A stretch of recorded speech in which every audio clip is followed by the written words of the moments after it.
আকাশে ওড়ার স্বপ্ন একসময় শুধুই পুরুষদের জন্য ভাবা হতো, কিন্তু এক সাহসী নারী সেই ধারণা বদলে দেন। ১৯১০ সালের ৮ মার্চ একটি ঐতিহাসিক দিন।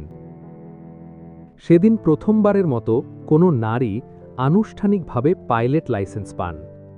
তার নাম রেইমন্ড ডে লা রশ।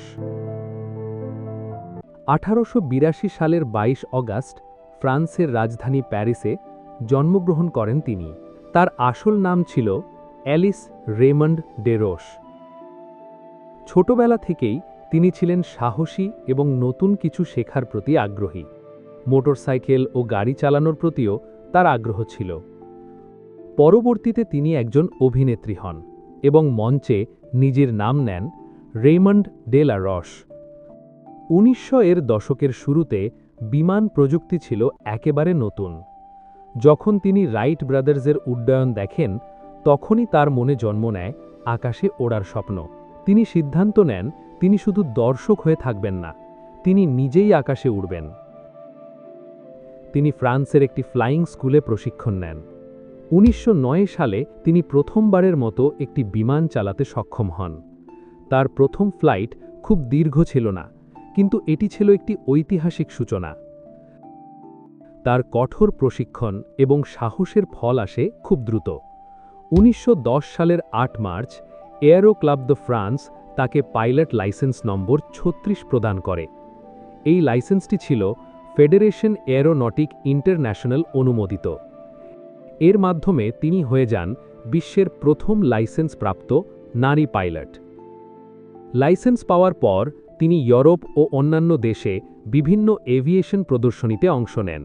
তিনি উড়েছেন মিশর, রাশিয়া, হাঙ্গেরি, ফ্রান্সের বিভিন্ন শহরে।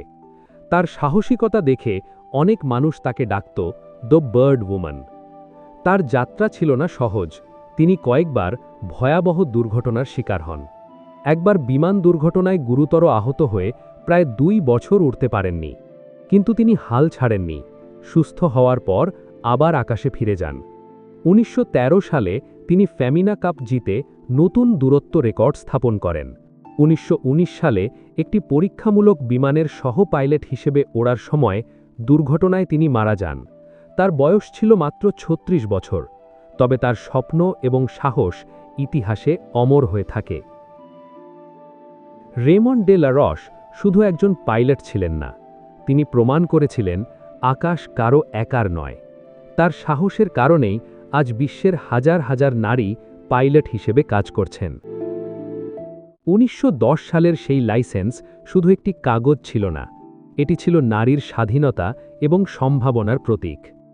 রেইমন্ড ডে লা রশ ইতিহাসে চিরকাল স্মরণীয় থাকবেন আকাশ জয় করা প্রথম লাইসেন্সপ্রাপ্ত নারী হিসেবে।